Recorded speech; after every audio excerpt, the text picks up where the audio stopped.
Дарынды оқушылар мен білімге ұмтылған жастар марапатталды. Елбасы медалі деп аталатын республикалық бағдарлама 14 пен 29 жас аралығындағы азаматтарға арналған. Бұл жобаны жеңіп шыққан жастар қола, күміс және алтын медальдарды алады. Шарада 800-ден астам балаға арнайы марапаттар мен төс белгілер табысталды. Бүгін Шымкент қаламызда медбасы медальдің жобасының 700-ден астам жастар марапатталуда. Бүгін міне керемет марапаттау рәсімі өтуде. Жоба жөнінде айтып кететік болсақ, Шымкент қаламызда 4-ші жыл бұл жоба іске асыруда. Жыл сайын 1000 бала 14 пен 29 жасқа дейін платформа ел үмітіге тіркеледі және тәлімгерлер тағайындалады. 7 бағыт бойынша жастар өздеріне мүмкіндік алуда. Ал енді әрине жобаның керемет нәтижесі ол медаль алу. Міне бүгін 3 деңгейлі медальдарға қол жеткізіп отыр жастарымыз: қола, күміс, алтын.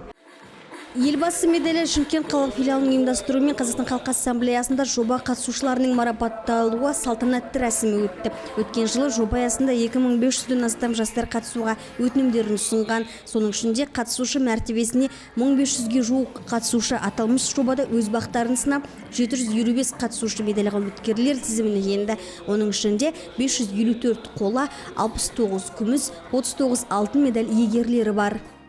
Жалпы қазақ айтады ғой, сөзбен емес, іспен дәлелде деп. Сол іспен дәлелдеу үшін ашылған бағдарлама елбасы медаль жобасына ашылуына көптеген пайдасын тигізген адамдарға, апайларымызға, ұстаздарымызға көптеген алғысым шексіз. Мен осылай жарты жыл бұрын осы жобаға келгенмін. Қазір өзімді мүлдем танымаймын, себебі мен бұрында мектепте кітап оқуға қызықпайтын, ал қазір неше түрлі ақындардың, Абайдың кітаптарын оқитын болдым. Неше түрлі спортпен айналысам. Бір сөзбен айтқанда, бұл жоба өте керемет.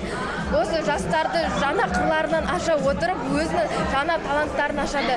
Бұл жобаға менің алғысым шексіз, және де осылай мен қазір қола иегер болғандықтан мен алтынға дейін жетем деген мақсатым бар. Жалпы Абай атамыз айтады ғой, есті адам болғың келсе, күніне немесе айына бір рет өзіңе есеп бер деп.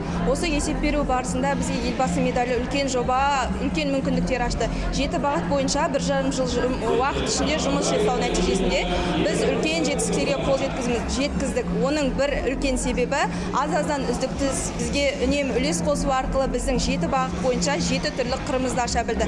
Өзіміздің танымаған, өзімізді білмеген тұстарымыздың барлығын осы елбасы медалі арқылы біз толық таптық десек те болады. Елбасы медалі бағдарламасы Қазақстанның балалары мен жастарына бағытталған. Басты мақсат оларды қоғам мен мемлекет өміріне белсенді қатысуға тарту болып табылады. Өзін-өзі дамытуға және өзін-өзі қалыптастыруға қабілеті бар жас буын өз халқына пайдасын тигізе алады.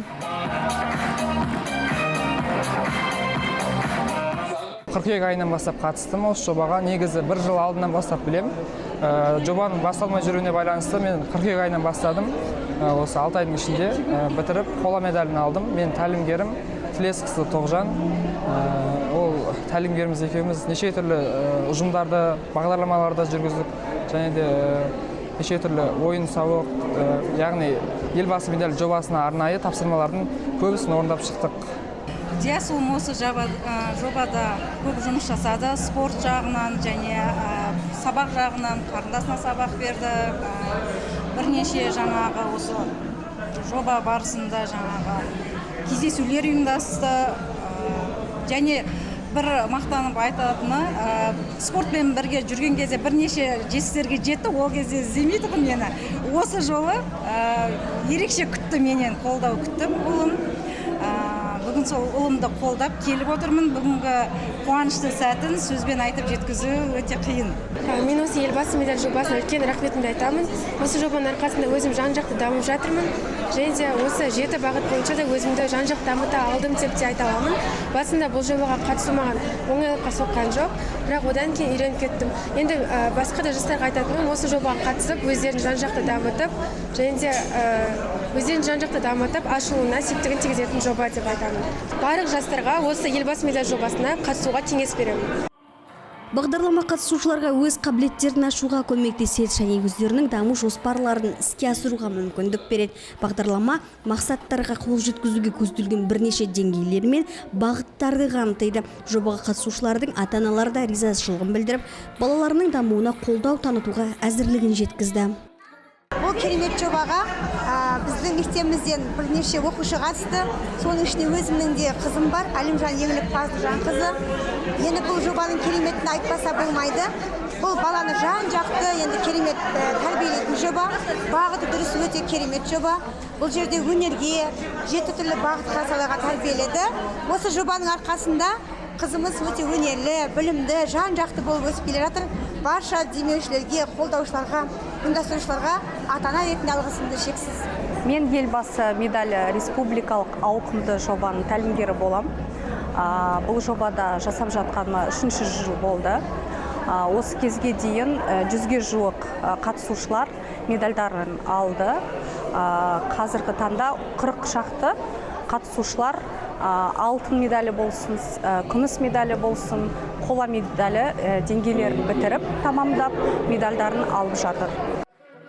Айта кетсек, жобада 3 деңгей бар. Қатысушылар қолаға 14 жастан, күміске 15 жастан, алтын медальге 16 жастан бастап қатыса алады.